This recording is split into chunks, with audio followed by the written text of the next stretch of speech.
The lawyer's office smelled like expensive leather and betrayal. Natasha sat perfectly still in the mahogany chair, her hands folded in her lap, watching her husband of 7 years sign away their marriage with a flourish that made her stomach turn. Brandon didn't just sign the divorce papers. He performed it, like he was autographing something valuable, that smug smile playing at the corners of his mouth. "You know, Natasha," Brandon said, not even looking up from the documents, "this is really for the best. For both of us." The lawyer, an older woman named Patricia Harrison, shifted uncomfortably in her seat. Even she seemed disturbed by Brandon's tone, and she'd probably seen hundreds of divorces. "I mean, let's be honest here," Brandon continued, finally meeting Natasha's eyes with that condescending look she'd grown to hate over the past year. "You've been dead weight for too long. I need a partner who matches my ambition, who brings something to the table. Veronica understands that. She's got her own career, her own money, her own life." Natasha felt her jaw tighten, but she kept her expression neutral. She'd practiced this moment in her head 1,000 times over the past 3 months, ever since she'd caught Brandon texting Veronica those disgusting messages. She'd known then that their marriage was over, but she'd waited. She'd planned. She'd prepared. "Veronica owns her own boutique," Brandon said, leaning back in his chair like he was king of the world. "She's got clients, connections, ambition. She doesn't just sit at home pretending to write articles that nobody reads." Patricia cleared her throat.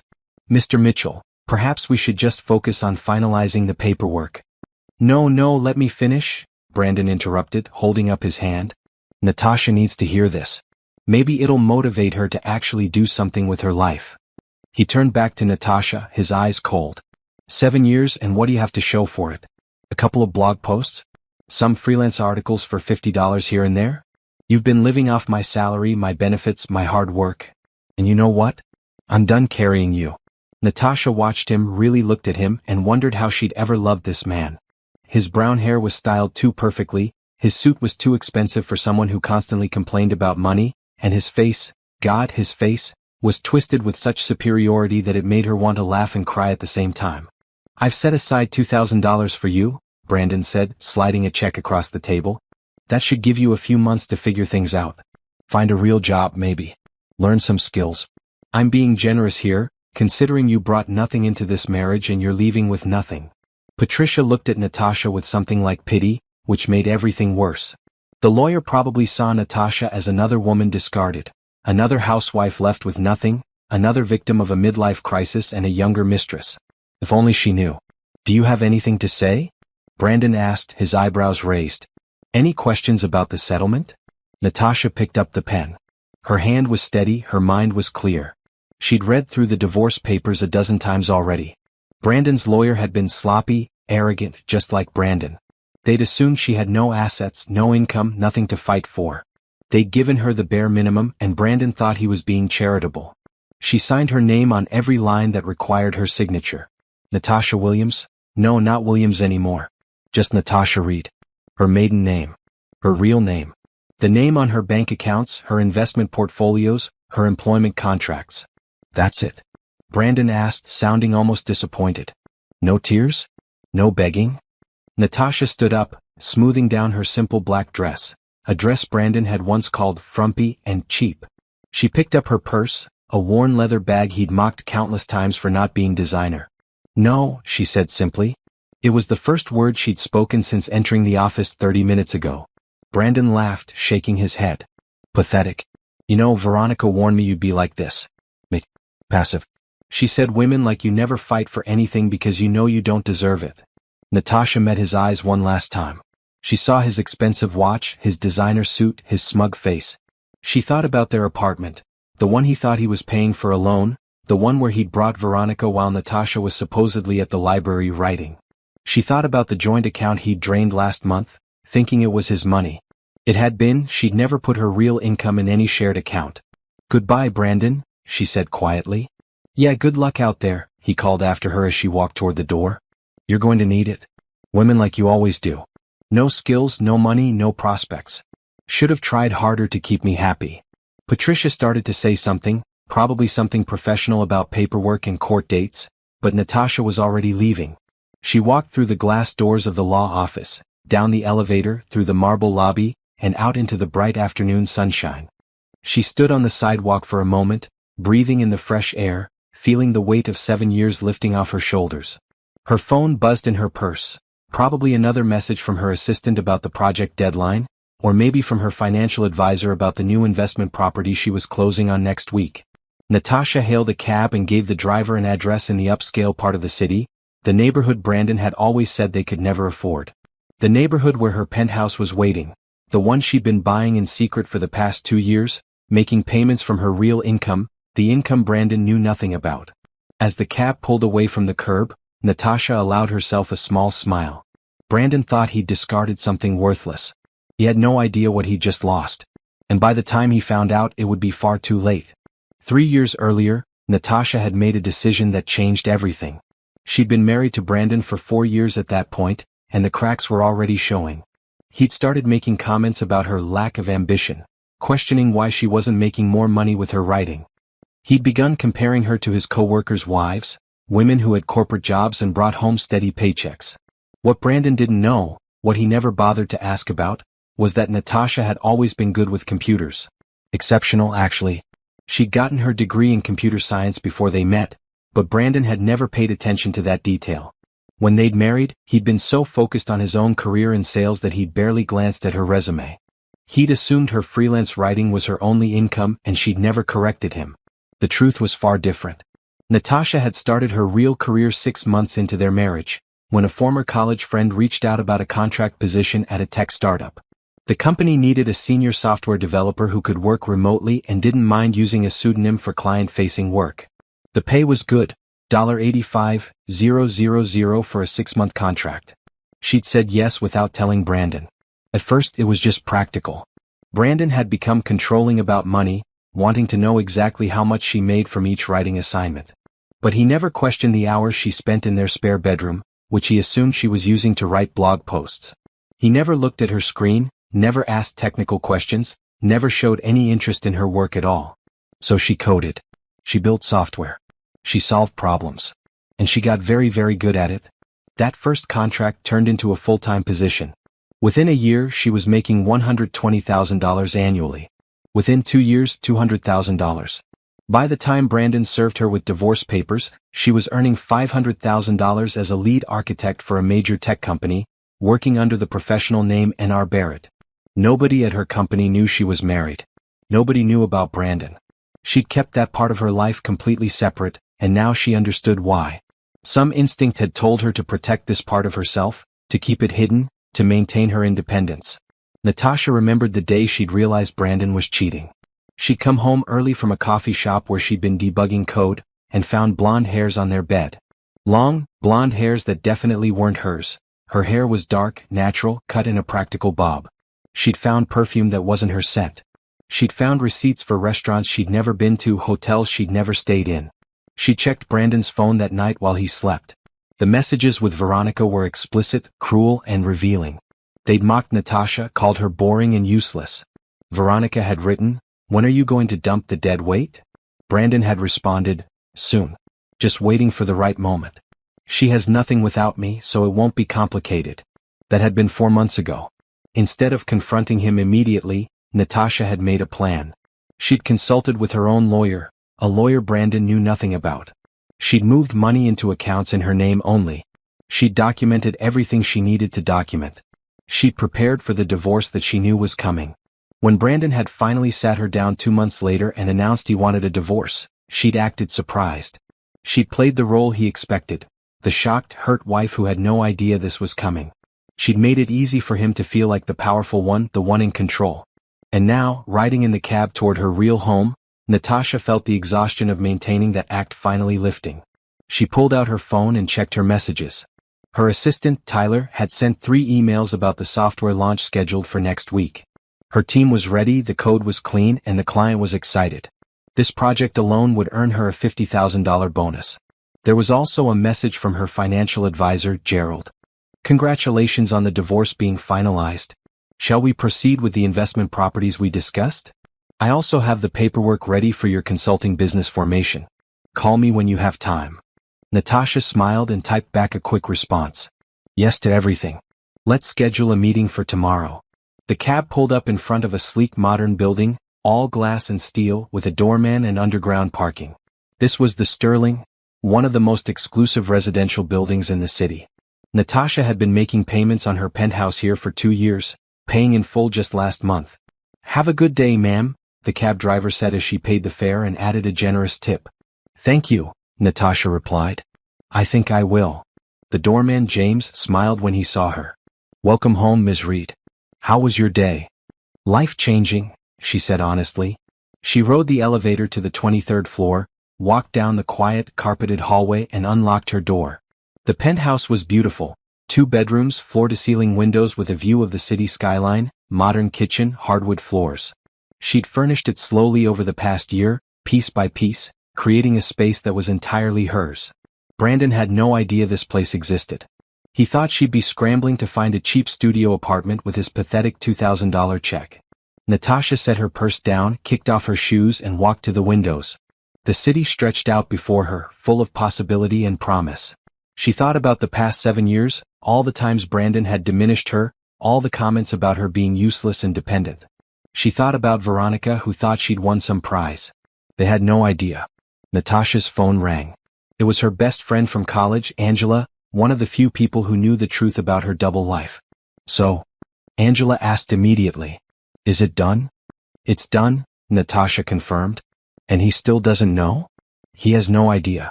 He gave me a check for $2,000 and told me to learn some skills." Angela burst out laughing. "Oh my God. That is rich. What are you going to do now?" Natasha looked out at the city, and felt something she hadn't felt in years, pure, uncomplicated joy. "Everything," she said. "I'm going to do everything." Brandon moved into Veronica's apartment 3 days after the divorce was finalized. It was a nice place, a 1-bedroom in a trendy neighborhood, decorated with that generic Instagram aesthetic that Veronica seemed to love. Everything was white and gold and carefully arranged for maximum photo opportunities. Veronica had already posted pictures of them together with captions like, "New beginnings," and "Finally happy." Brandon had liked every post, commented heart emojis, played the role of the devoted new boyfriend. But something felt off, and it had started almost immediately. "Babe, can you help with rent this month?" Veronica had asked on his second night there. "The boutique had a slow month and I'm a little short." Brandon had stared at her. "I thought you said business was booming?" "It is. Usually. But retail is unpredictable, you know? I just need like $1,500 to cover my half." $1,500. Brandon had it, barely, but it bothered him. During his marriage to Natasha, he'd never worried about bills. Somehow, everything had always been paid. He'd assumed it was because he was such a good provider, because his salary covered everything. Now, living without Natasha, he was realizing how expensive life actually was. His half of their old apartment's rent had been $1,200. Now he was paying $750 to stay with Veronica, plus another $1,500 to help her with her portion. That was $2,250 total, nearly double what he'd been paying before. Plus groceries, utilities, gas, insurance, and all the other costs that seemed to have appeared out of nowhere. When he'd lived with Natasha, those things had just handled themselves. He'd never thought about it. "Sure, baby," he'd said to Veronica, transferring the money. "No problem." But it was a problem. His checking account balance was lower than it had ever been. Now, 2 weeks after the divorce, Brandon sat in his car outside his office building, looking at his bank statement on his phone. He'd spent $4,000 in 2 weeks. $4,000. He made good money, $85,000 a year, but somehow it wasn't stretching the way it used to. During his marriage, he'd always had money left over after bills. He'd bought nice clothes, eaten at good restaurants, maintained his car, joined an expensive gym. Natasha had never asked him for money. She'd paid for groceries sometimes with her writing money, though he'd always assumed it was just a small contribution from her pitiful freelance income. Now he couldn't figure out where his money was going. Everything cost more than he remembered. His phone buzzed. It was Veronica. "Hey babe, can you pick up dinner on the way home? I'm exhausted from the boutique. Maybe that Italian place? And grab a bottle of wine?" Brandon sighed. That Italian place was $60 minimum, and a decent bottle of wine was another $30. There went another $100. He texted back, "Sure thing." Inside he was starting to feel a twist of resentment. Wasn't Veronica supposed to be this ambitious, successful woman? Wasn't that the whole point? She was supposed to be different from Natasha, better than Natasha, more accomplished than Natasha. But her boutique seemed to constantly need money. She was always asking him to cover things, always claiming she'd pay him back later. Meanwhile, she wore designer clothes and carried expensive handbags and posted photos of her luxury lifestyle on social media. Brandon started his car and drove toward the Italian restaurant, his mind churning. Meanwhile, across the city, Natasha was having the best week of her life. She'd spent the past 2 weeks settling into her freedom. She'd rearranged her penthouse, bought fresh flowers for every room, and finally hung up the artwork she'd been collecting. She'd gone shopping for new clothes, not because she needed them but because she wanted to. She treated herself to spa days, nice dinners, and long walks through the city without having to check in with anyone. Work was going incredibly well. The software launch had been a massive success, and her client was already asking about future projects. Her boss had pulled her aside to discuss a promotion to Chief Technology Officer, a position that would come with a $600,000 salary plus stock options. "You're the obvious choice, NR," her boss had said, using her professional pseudonym. "Your work is exceptional, your leadership skills are outstanding, and the team respects you. I want to make this official by the end of the quarter." Natasha had accepted graciously, professionally, while inside she was celebrating. Chief Technology Officer. At 32 years old. With a salary that would make Brandon's eyes pop out of his head if he ever found out. Which he wouldn't. Because he was no longer part of her life. She'd blocked his number, blocked him on all social media, instructed her doorman to never let him up even if he somehow found her address. She'd created a clean break, a fresh start, a new chapter. Her lawyer had called earlier that week to confirm everything was finalized. The divorce was complete, the paperwork was filed, and Natasha was officially single. Patricia, the lawyer who'd witnessed Brandon's cruel speech, had added something unexpected at the end of the call. "Ms. Reed, I hope you don't mind me saying this, but I've been doing divorce law for 25 years. Your ex-husband is one of the most arrogant men I've ever encountered in this office. I hope you're doing well." Natasha had smiled. "I'm doing better than well, Patricia. Thank you." That evening, Natasha met Angela for dinner at an upscale restaurant they'd been wanting to try. Angela arrived wearing a bright red dress and a huge smile. "Look at you," Angela said, hugging her tight. "You're glowing. Actual glowing. This is the freedom glow." "I feel amazing," Natasha admitted as they sat down. "I didn't realize how much weight I was carrying until it was gone. Brandon was like this constant drain on my energy, always making me feel small and worthless. Now I wake up every morning and remember that I'm free." "Has he tried to contact you?" "Can't. I blocked him everywhere." Natasha picked up the wine list. "Let's order the expensive bottle. I'm celebrating." They ordered a $200 bottle of wine that made Angela's eyes widen, but Natasha just laughed. After years of hiding her success, she was finally able to enjoy it openly with people who actually cared about her. "So what's next?" Angela asked. "Career-wise, life-wise, all of it? CTO position is basically mine. I'm starting my own consulting business on the side. I'm traveling, I booked a trip to Japan next month. And I'm looking at investment properties." Natasha paused. "I'm building the life I always wanted without anyone telling me I can't or shouldn't." "You're living the dream," Angela said. Meanwhile, Brandon is probably struggling to figure out how to pay rent. They both laughed, though Natasha felt no real malice toward Brandon. She just felt nothing. He was a closed chapter, a mistake she'd learned from, a person who no longer mattered. Her phone buzzed with an email notification. It was from a tech conference she'd applied to months ago. They wanted her to be a keynote speaker at their annual event in December. The topic: Success Without Compromise, Building Your Career on Your Own Terms.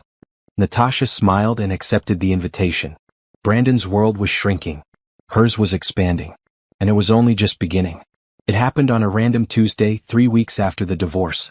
Brandon was scrolling through social media during his lunch break, mindlessly clicking through posts, when he saw something that made him freeze. It was a photo from his former college roommate, Jerome. The caption read, "Amazing tech conference this weekend.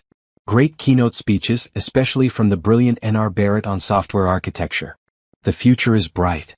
The photo showed Jerome standing next to a black woman in a professional navy suit, her hair styled in a sleek bob, holding what looked like an award or plaque. The woman was smiling, confident, standing at what appeared to be a conference podium with Tech Forward Annual Summit displayed on the screen behind her. The woman was Natasha. Brandon dropped his phone. He picked it up again, zooming in on the photo, his heart pounding. That was definitely his ex-wife. Same face, same features, but she looked different. She looked polished, professional, powerful. Nothing like the frumpy, unsuccessful woman he'd convinced himself she was. Who the hell was N.R. Barrett? He clicked on Jerome's profile and scrolled back through his posts. There, another photo from 6 months ago. Great discussion on emerging tech trends with N.R. Barrett and the team from Innovate Tech Solutions. This woman is a genius. Innovate Tech Solutions. Brandon knew that name. They were a major player in the tech industry, one of the fastest growing companies in the country. They did government contracts, enterprise software, cutting-edge development work. And Natasha worked there? No, that couldn't be right. Natasha was a failed freelance writer who made maybe $10,000 a year if she was lucky. Natasha spent her days at home, supposedly writing articles that nobody read.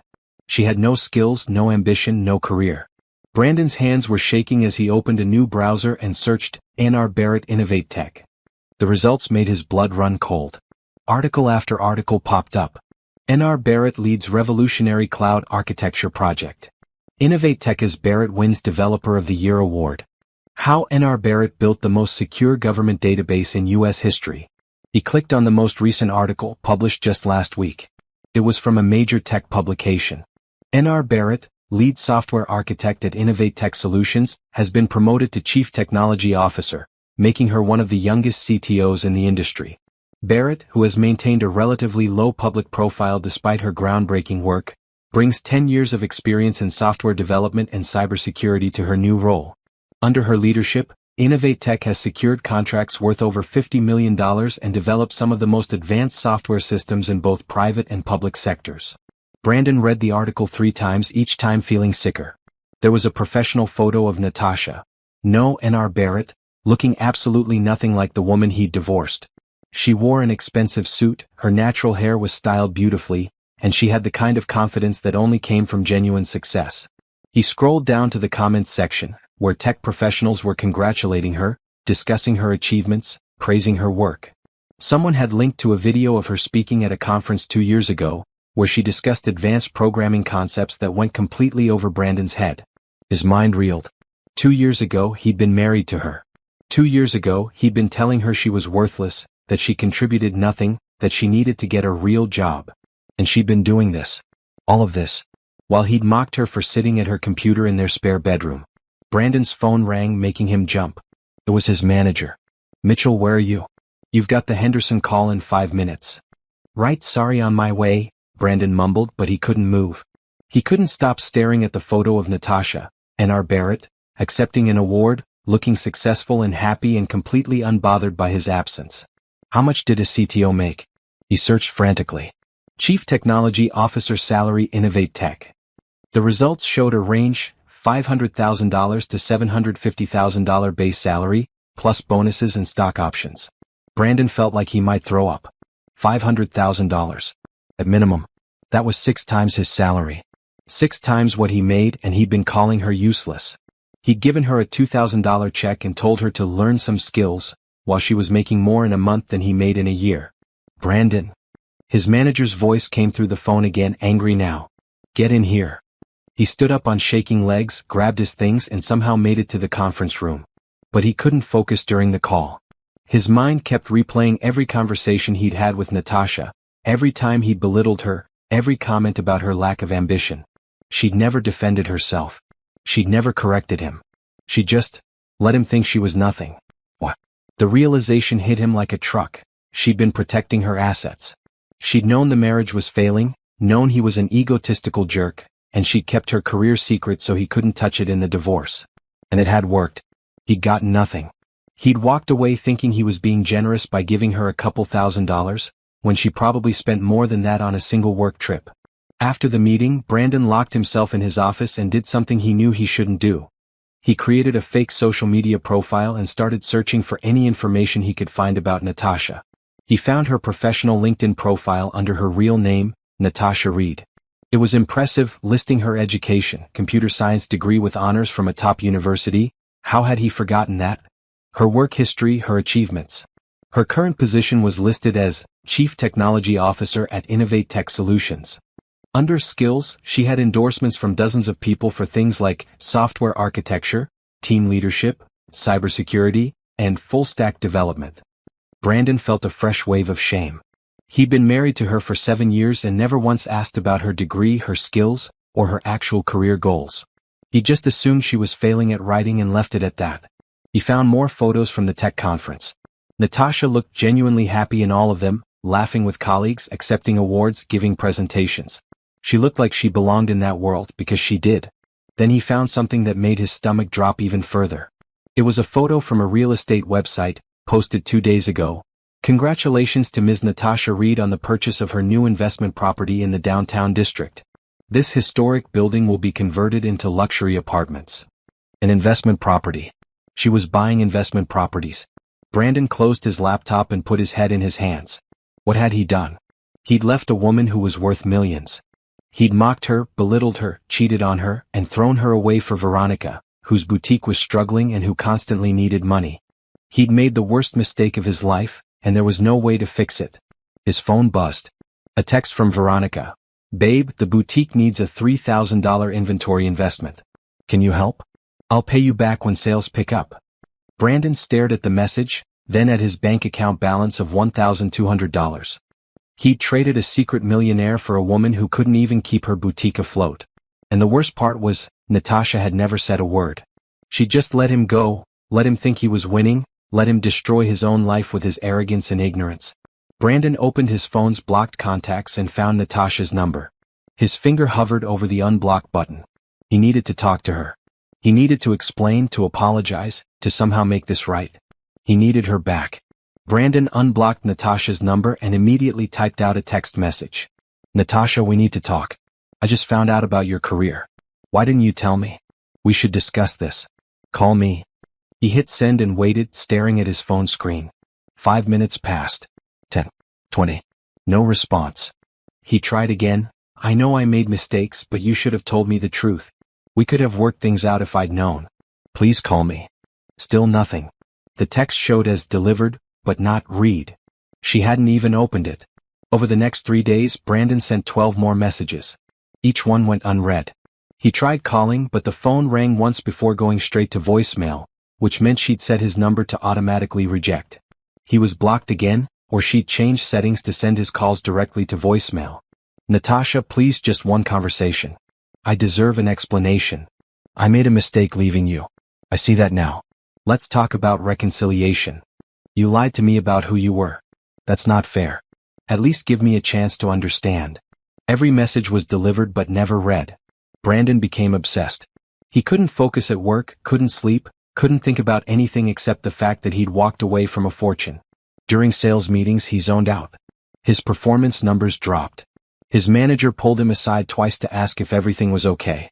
I'm fine, Brandon lied. But he wasn't fine. He was spiraling. He showed up at their old apartment building one afternoon, thinking maybe Natasha was still living there, but the landlord told him she'd moved out weeks ago and left no forwarding address. He tried to get information about where she'd gone, but the landlord refused to share anything. Privacy laws, the landlord said firmly. I can't help you. Brandon sat in his car outside the building, feeling desperate and foolish. Where did she live now? Somewhere expensive, obviously. Somewhere he couldn't afford to visit without looking like the failure he was becoming. He tried searching for her on social media again, but her personal accounts were all set to private. Her professional accounts showed only work-related posts. No personal information, no location tags, nothing he could use to find her. At home, Veronica was getting suspicious. Who do you keep texting? She asked one night as Brandon frantically sent another message to Natasha's unresponsive number. Just work stuff, he muttered. You've been weird ever since the divorce finalized. Are you having regrets? Veronica's voice had an edge to it. No, of course not, Brandon lied again. I'm just stressed about money.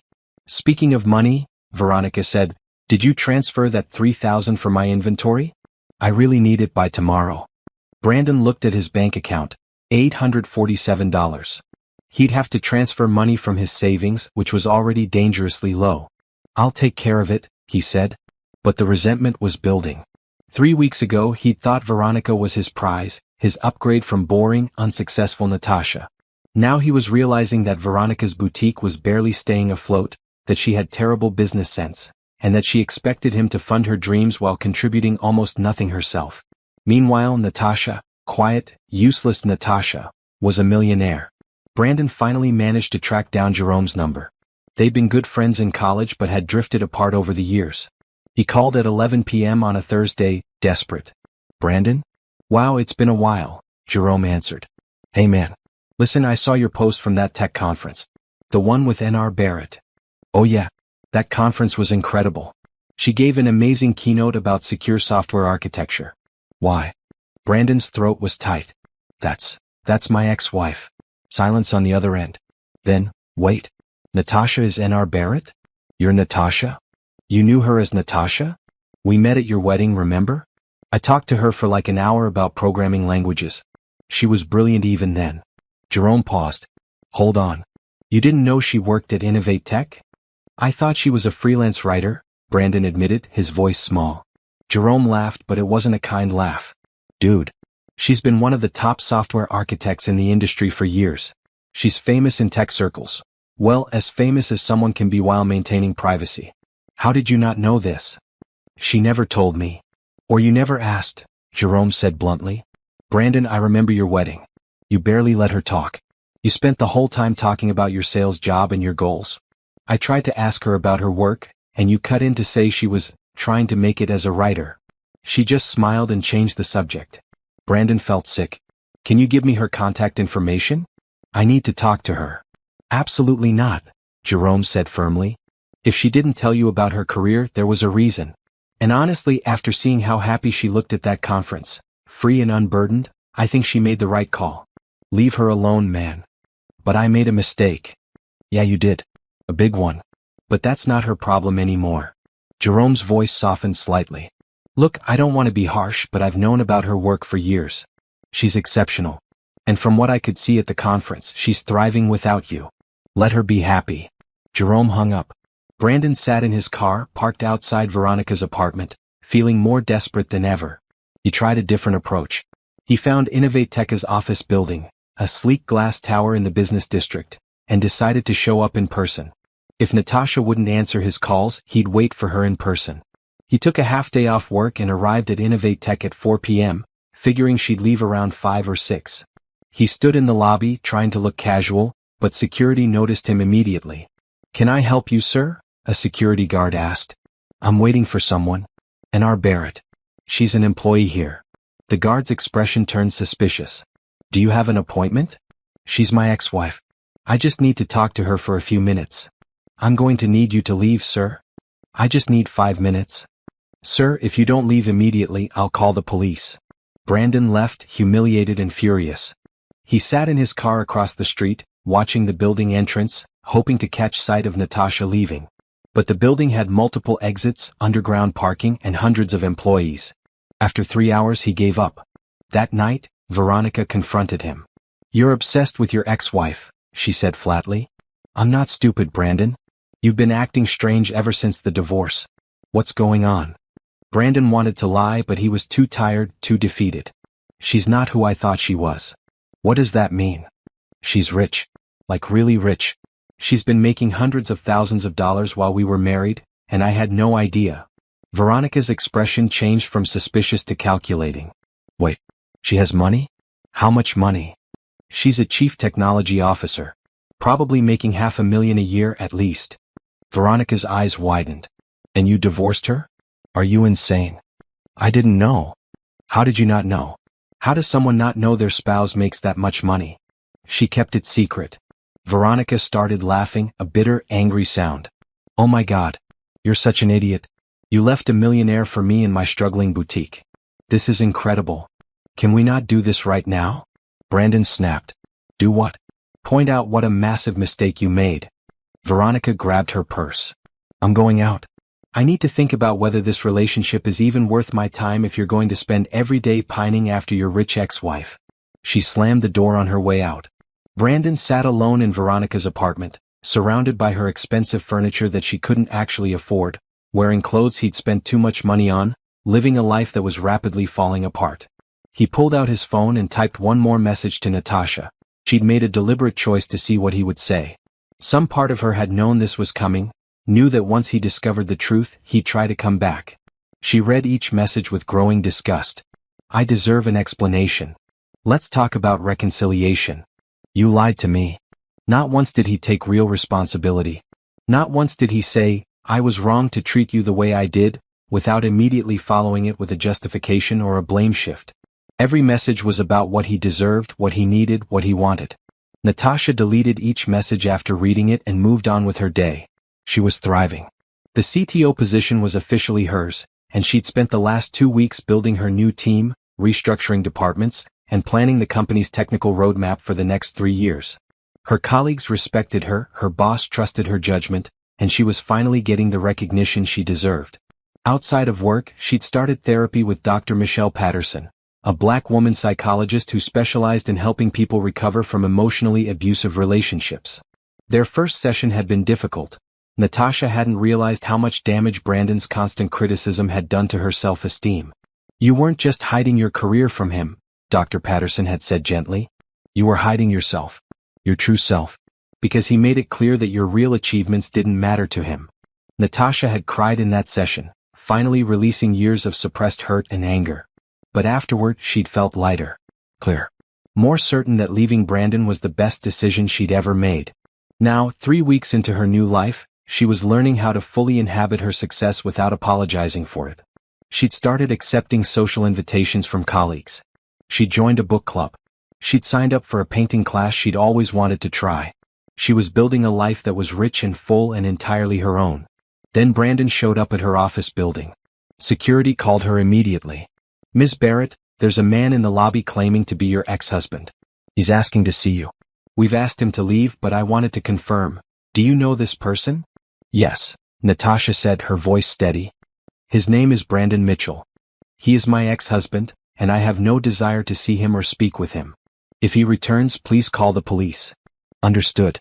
We've already escorted him out, but I'll add him to our security watch list. Thank you. That evening, Natasha called her lawyer, Patricia. He's not taking the hint, Natasha explained. He's found out about my career and now he's trying to contact me constantly. He showed up at my workplace today. Do you want to pursue a restraining order? Patricia asked. I was hoping it wouldn't come to that. I understand, but if his behavior escalates, that's your best option. In the meantime, document everything. Save all messages, note any appearances, keep a record. If you need legal protection, you'll have evidence. Natasha created a folder on her computer labeled Brandon Harassment and started saving screenshots of every text message, every call attempt, every piece of evidence that showed his refusal to respect her boundaries. A week later, Angela came over for their regular dinner. He won't stop, Natasha said, showing Angela the latest batch of messages. Angela read through them, her expression darkening. These are manipulative as hell. Look at this one. I deserve an explanation. No, he doesn't. He deserves nothing from you. Part of me wonders if I should just respond once, tell him to leave me alone, make it clear. Don't, Angela said firmly. That's what he wants. Any response is engagement, and engagement gives him hope that he can change your mind. You need to stay completely silent. I know you're right. It's just exhausting. Then let's get that restraining order. You shouldn't have to deal with this. The next day, Natasha went back to Patricia's office and filed for a restraining order. She provided all the evidence, the texts, the call logs, the security report from her office building. Patricia assured her they had a strong case. The hearing is in 2 weeks, Patricia said. In the meantime, continue documenting everything. Don't respond to him at all. Those 2 weeks were strangely peaceful. Brandon seemed to sense something had changed because his messages slowed down. Maybe he'd consulted a lawyer of his own. Maybe he'd finally realized she was serious about not wanting contact. Natasha used the time to focus on herself. She booked the trip to Japan she'd been planning, scheduled for next month. She bought new furniture for her penthouse. She had lunch with her parents and finally told them the whole story, the secret career, the divorce, Brandon's current harassment. Her mother had cried, not from sadness but from pride. You protected yourself, she'd said. You were smart. And now look at you, successful, independent, free. I'm so proud of you, baby. Her father had been less emotional but equally supportive. That boy never deserved you. I always thought he talked too much and listened too little. You're better off.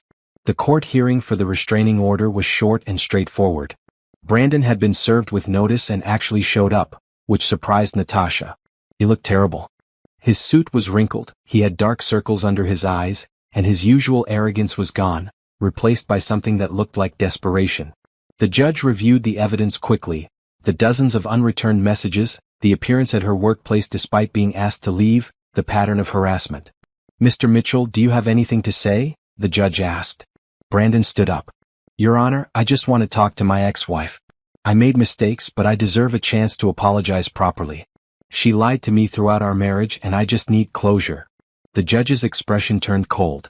"Ms. Reed was under no obligation to share her financial information with you, especially given that the marriage was ending.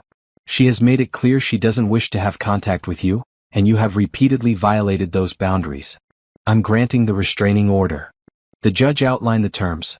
Brandon couldn't contact Natasha directly or indirectly, couldn't come within 500 feet of her home or workplace, couldn't contact her friends or family on her behalf. "If you violate this order, Mr. Mitchell, you will be arrested. Do you understand?" "Yes, Your Honor," Brandon said quietly. Natasha felt a weight lift off her shoulders. It was really over. Legally, officially, completely over. As they left the courthouse, Brandon tried to catch her eye, tried to mouth something to her, but she looked straight ahead and walked past him without acknowledgement. Outside, Patricia gave her a congratulatory hug. "You're free. Really, truly free." Natasha smiled. "I know." That night, she celebrated with Angela, toasting with expensive wine in her beautiful penthouse with the city lights twinkling outside her windows. "To freedom," Angela said, raising her glass. "To new beginnings," Natasha added. They clinked glasses and Natasha felt something she hadn't felt in 7 years, complete peace. Brandon was in her past. He couldn't hurt her anymore. He couldn't reach her anymore. He couldn't diminish her anymore. She had stood firm, held her boundaries, and protected herself.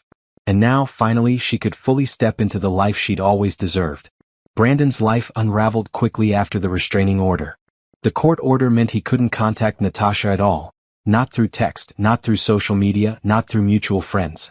He was legally barred from going anywhere near her. For someone who'd spent the last month obsessing over his ex-wife, the forced distance felt like a prison sentence. But the restraining order was just the beginning of his problems. Veronica left him 2 days after the court hearing. "I can't do this," she'd said, standing in her apartment with her arms crossed. "You're broke, you're obsessed with your ex, and honestly you're bringing me down.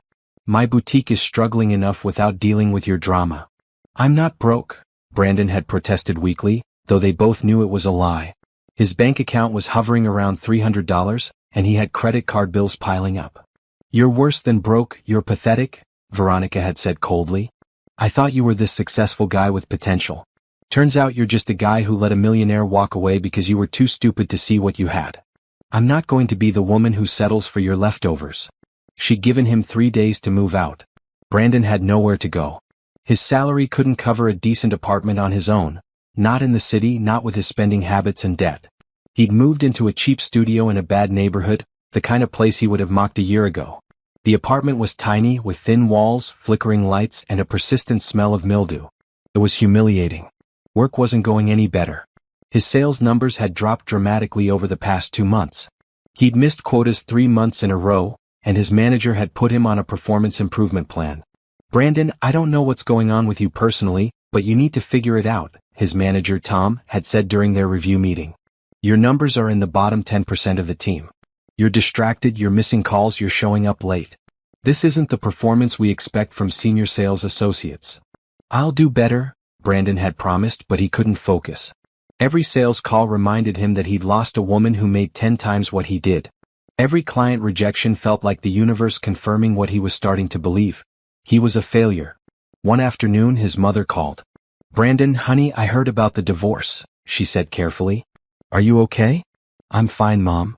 Your Aunt Rita told me she saw Natasha at some tech conference on TV. She said Natasha looked wonderful and was giving a speech about software development. I didn't know she worked in tech."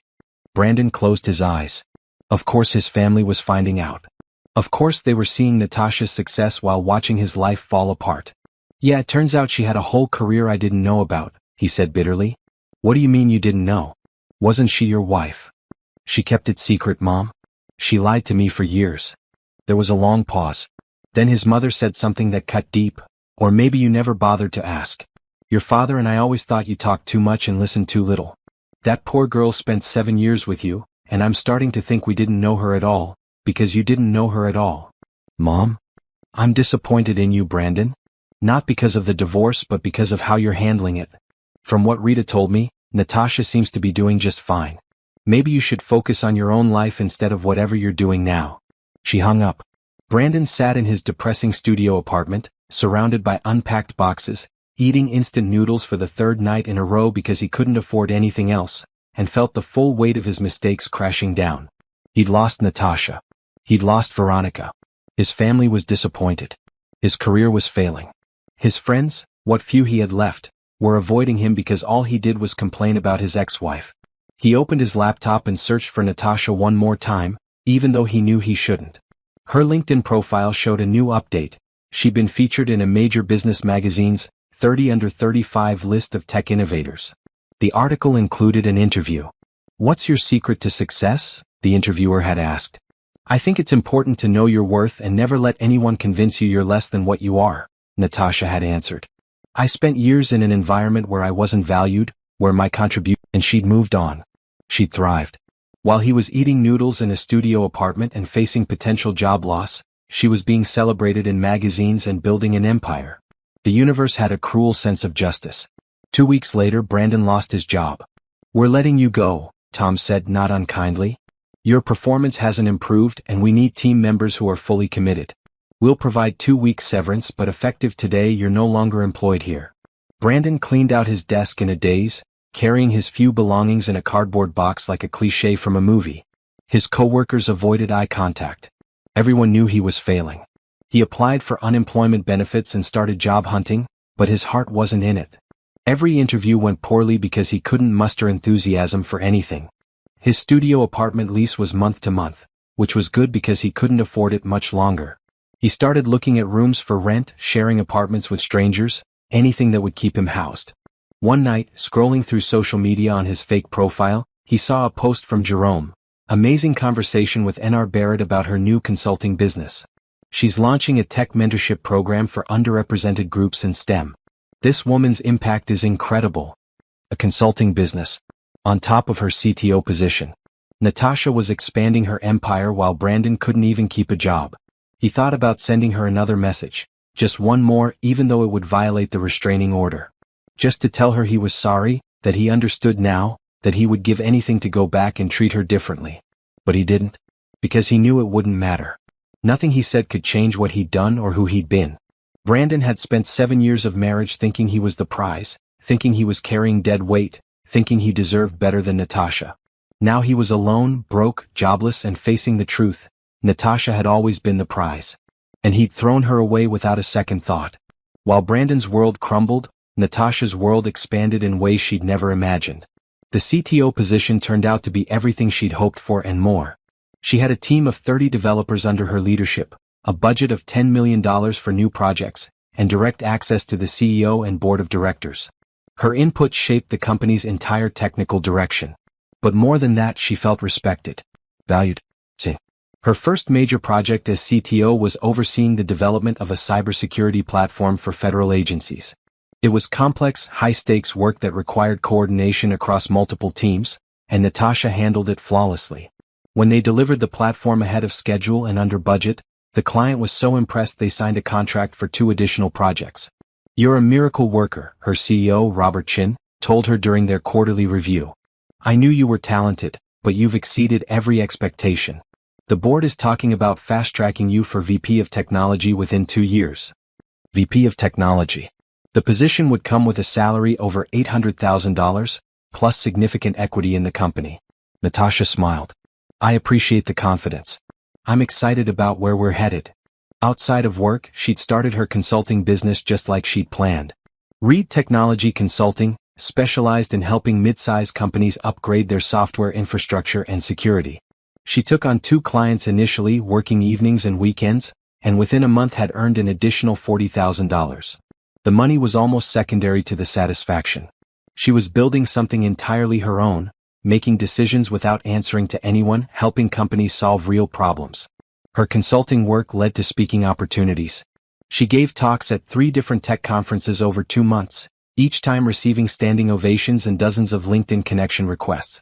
People wanted to work with her, learn from her, hire her. You're becoming a brand, Angela told her over brunch one Sunday. N.R. Barrett is a name people recognize now. How does that feel? Surreal, Natasha admitted. A year ago I was hiding everything. Now I'm speaking in front of hundreds of people about my work. It's liberating. You deserve this, Angela said firmly. Every bit of success, every bit of recognition. You worked for it while dealing with a husband who didn't appreciate you. Now you get to enjoy it freely. Natasha had also launched the mentorship program Jerome had mentioned in his post. She called it Code Forward, and it provided free coding education and mentorship to women and minorities interested in tech careers. She'd partnered with 3 local community colleges, recruited 5 other senior developers to volunteer as mentors, and secured funding from tech companies who wanted to support diversity initiatives. The program launched with 30 students. Within 3 weeks they had a waiting list of 200. This is incredible, one of her co-mentors, a senior developer named Kimberly, said during their planning meeting. These students are so eager to learn. You're changing lives, Natasha. We're changing lives, Natasha corrected, but she felt the impact deeply. Many of the students reminded her of herself at that age, talented, ambitious, but unsure if they belonged in tech spaces that often felt unwelcoming. One student, a 19-year-old named Tasha, approached her after the second class. Ms. Reed, can I ask you something personal? Of course. How did you make it? Like really make it? There's so many people telling me I can't do this, that tech isn't for people like me. How did you push through? Natasha thought about Brandon, about all his dismissive comments, about all the time she'd had to hide her success to protect herself. I stopped waiting for permission to be great, Natasha said. I stopped letting other people's small opinions make me small. You're here because you're talented and you're determined. Don't let anyone tell you otherwise, and that includes yourself. Tasha's eyes filled with tears. Thank you. I needed to hear that. These moments made everything worthwhile. 3 months after the divorce, Natasha traveled to Japan like she'd planned. She spent 2 weeks exploring Tokyo, Kyoto, and Osaka, visiting temples and museums, eating incredible food, and finally taking the time to just exist without pressure or responsibility. She posted photos from her trip on her personal social media, which was still private, but she'd started accepting friend requests from colleagues and people in her professional network. The photos showed her smiling in front of cherry blossoms, trying calligraphy, walking through bamboo forests. You look free, one colleague commented. I am, Natasha replied. When she returned from Japan, there was a surprise waiting in her inbox. An invitation to speak at TechCon, one of the largest and most prestigious tech conferences in the world. The organizers wanted her to give a keynote address about leadership in tech. This is huge, her assistant Tyler said when she told him. TechCon keynotes are career-defining. They're basically saying you're one of the most important voices in the industry. Natasha accepted immediately. She also finally furnished her penthouse completely. She'd hired an interior designer and together they created a space that felt like home. Modern but warm, minimalist but comfortable. Her favorite part was the reading nook by the floor-to-ceiling windows, where she could sit with a book and watch the city lights at night. Angela visited one evening and just stood in the living room taking it all in. This is your space, Angela said softly. Completely yours. No compromises, no hiding. Just you and your success and your beautiful life. It feels good, Natasha said. Really good. That night, curled up in her reading nook with a glass of wine and a novel she'd been meaning to read for months, Natasha reflected on how far she'd come. 6 months ago, she'd been sitting in a lawyer's office listening to Brandon call her useless.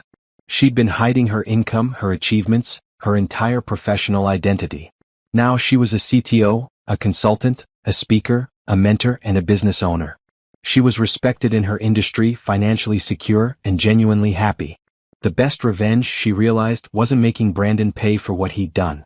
It was building a life so fulfilling that he became completely irrelevant to it. She didn't think about him much anymore. When she did, it was with a distant sort of bemusement, like remembering an embarrassing phase she'd gone through years ago. He'd been a chapter in her life, a learning experience, but he wasn't her story. Her phone buzzed with a message from a number she didn't recognize. Ms. Reed, this is Preston Cole from Venture Capital Partners. We're interested in discussing potential funding for your consulting business if you're considering expansion. Would you be open to a conversation? Natasha smiled. Venture capitalists were reaching out to her now. Her little side business was attracting serious attention. She typed back, I'd be interested in hearing more. Let's schedule a call. The future stretched out before her, full of possibility and promise. And Brandon wasn't in it at all. Natasha hadn't thought about Brandon in weeks when she saw him at the TechCon conference. She was backstage, preparing for her keynote speech, reviewing her notes one last time. The conference hall was packed. Over 2,000 people in the audience, with thousands more streaming online. This was the biggest speaking engagement of her career. 5 minutes, Ms. Barrett, the stage manager said. Natasha took a deep breath, smoothing down her navy suit. She felt ready, confident, prepared. This speech was important, not just for her career but for the message she wanted to send to every person who'd ever been dismissed or underestimated. Then, as she was walking toward the stage entrance, she saw him. Brandon was in the hallway near the conference registration area, arguing with security. "I just need to get in for 5 minutes," he was saying, his voice loud and desperate. "I need to see N.R. Barrett. It's important." Natasha froze. What was he doing here?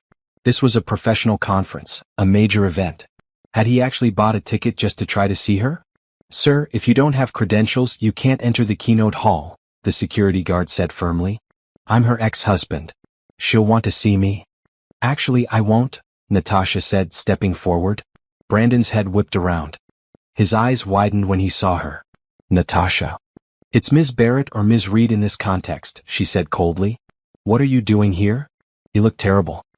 His suit was cheap and ill-fitting, his face was drawn, and he had the desperate look of someone whose life had completely fallen apart. "I bought a ticket," he said. "I have every right to be at this conference." "You have a restraining order that says you're not allowed within 500 feet of me," Natasha replied. "Which you're currently violating." The security guard's expression changed immediately. "Sir, if there's a restraining order..." "Just let me talk to you for 2 minutes," Brandon pleaded, ignoring security. "Please, Natasha. I've lost everything. My job, my apartment, Veronica. Everything. I was wrong, okay? I was so wrong about you, about us, about everything. I need you to hear that." People were starting to stare. Other conference attendees were slowing down, watching the scene unfold. Natasha felt a flash of anger. He was doing this here, now, at the most important professional moment of her life. "Ms. Barrett, should we call the police?" the security guard asked. Natasha looked at Brandon, really looked at him, and felt nothing. No anger, no pity, no satisfaction at his downfall. Just a distant sense of relief that she'd escaped when she did. "I need to give a speech," she said to the security guard. "Please ensure he's escorted from the premises and doesn't re-enter. If he refuses, yes, call the police." "Natasha, wait." Brandon started forward, but 2 security guards blocked his path. "You called me useless," Natasha said quietly, and her voice was so cold that Brandon stopped moving. "You told me I was dead weight. You gave me a $2,000 check and told me to learn some skills. You made me feel small every single day for 7 years. I didn't know." "You didn't know because you never asked. You never listened. You never saw me as a person worth knowing." She took a step closer, her voice steady and clear. "I don't owe you forgiveness. I don't owe you closure. I don't owe you anything. What you're feeling right now, the regret, the loss, that's yours to carry. Not mine. But I still love you." Natasha laughed, a sharp sound. "No, you don't. You love what I can give you. You love my money, my success, my ability to make your life easier. But you never loved me. If you had, you would have seen me when I was right in front of you." The stage manager appeared at her elbow. "Ms. Barrett, we need you on stage." Natasha nodded, then looked at Brandon one last time. "Goodbye, Brandon. I hope you figure out your life. But I won't be part of it." She turned and walked away, leaving him standing there with security guards on either side. She didn't look back. Backstage, Natasha took 3 deep breaths, centering herself. She couldn't let Brandon's presence throw her off. This speech was too important. "You okay?" the stage manager asked. "I'm perfect," Natasha said, and she meant it. The announcement came through the speakers. "Please welcome to the stage Chief Technology Officer of Innovate Tech Solutions and founder of Code Forward, N.R. Barrett." Natasha walked onto the stage to thunderous applause. The lights were bright, the crowd was huge, and for a moment she felt the magnitude of this moment. Standing here, being celebrated, being recognized for her work and her vision. She approached the podium, adjusted the microphone, and smiled at the audience. "Thank you," she began. "I want to talk today about value, specifically about knowing your value when the world tells you you're worthless." The audience leaned forward, engaged. "I spent years of my life in an environment where I was told daily that I wasn't enough, that I didn't contribute, That I was lucky to have what I had because I didn't deserve it. She paused. Some of you know what that feels like. Maybe it was a job, a relationship, a family dynamic. Maybe it was an entire industry telling you that you didn't belong. Heads nodded throughout the audience. Here's what I learned. Other people's inability to see your value does not diminish your value. Their blindness is not your burden to carry. Your worth exists whether or not anyone acknowledges it. More applause. I could have spent years trying to prove myself to someone who was determined not to see me. Instead, I focused on building something real, skills, experience, a career that was mine. And when the time came to walk away from that toxic environment, I walked away whole. Because I'd never given my power to someone who didn't respect it. She looked out at the crowd, seeing so many faces, young people, older professionals, people of all backgrounds who'd come to hear her speak. My message to you is simple. Don't shrink yourself to fit into spaces that weren't built for you. Build your own spaces.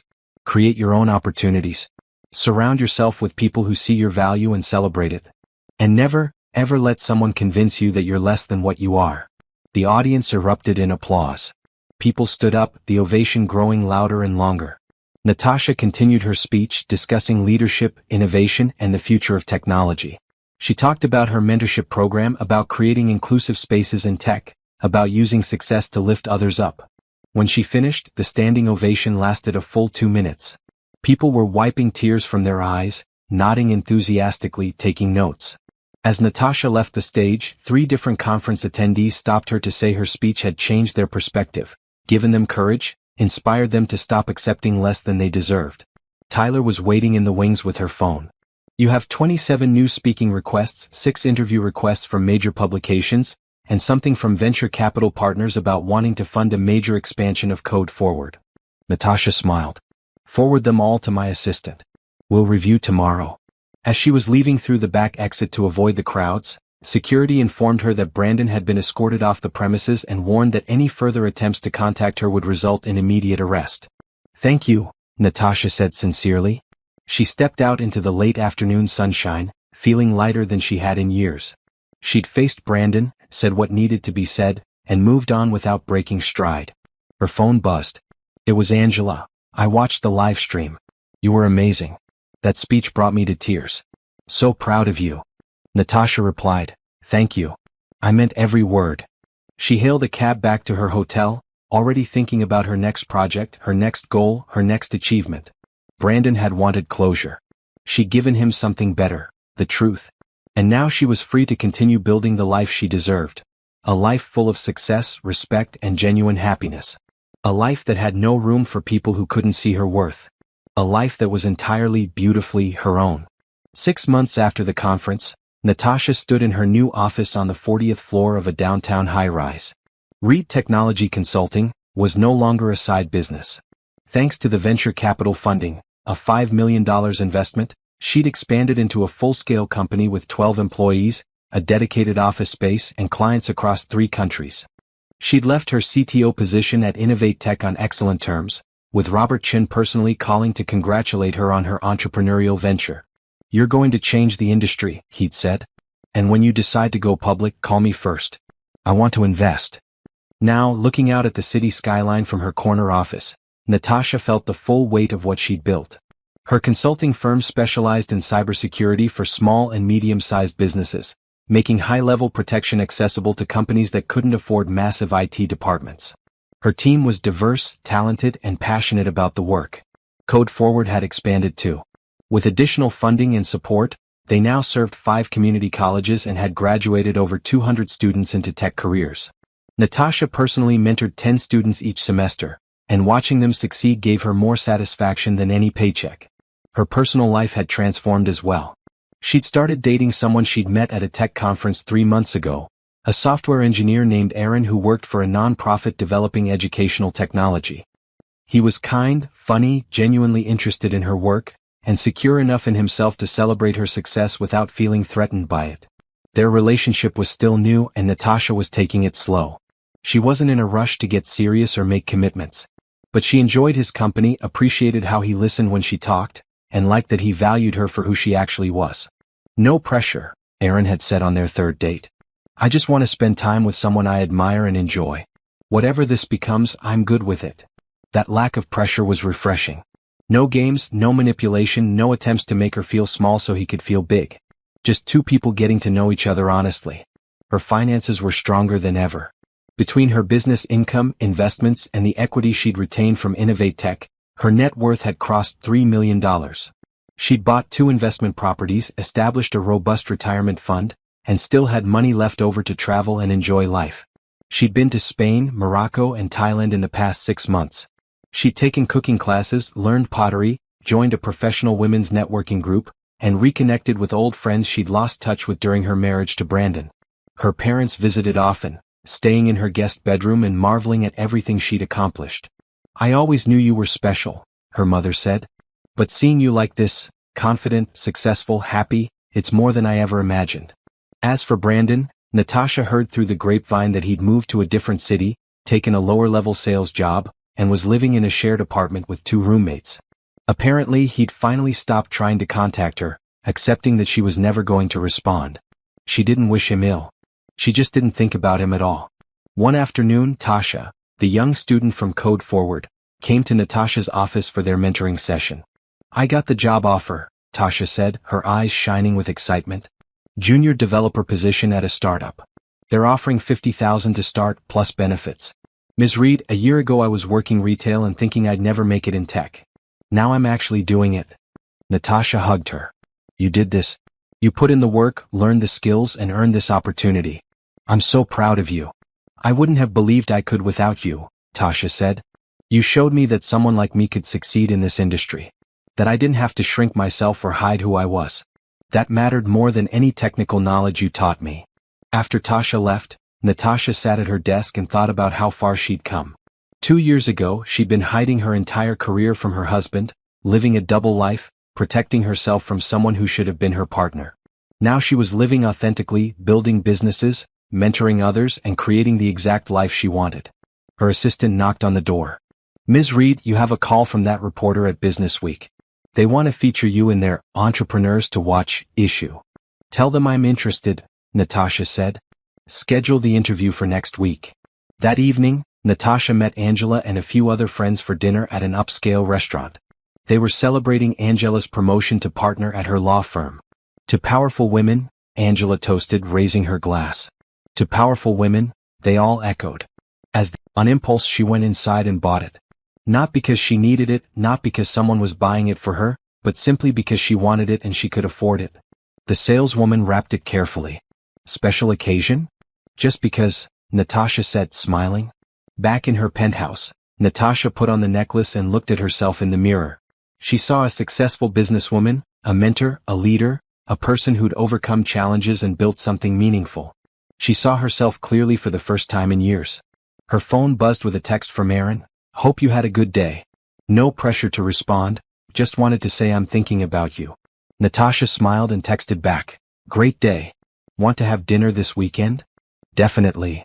She set her phone down and walked to her windows, looking out at the city lights.